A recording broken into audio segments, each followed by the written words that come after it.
பாடல் மகன் மற்றும் அவரது தாயார் இடையேயான அழகான உரையாடலின் கருப்பொருள் கொண்ட நடன நாடகமாகும்.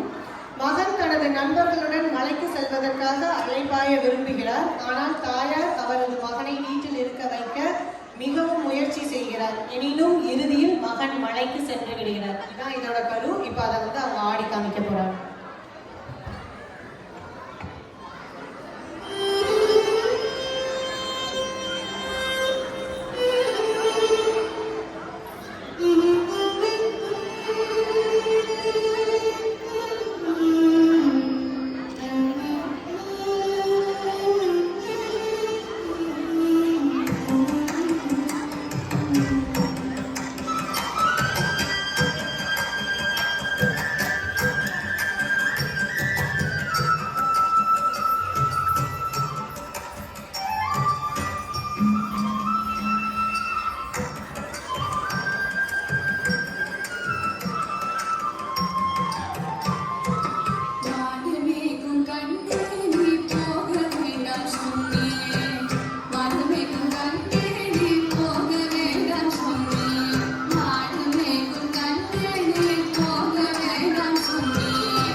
Come proud.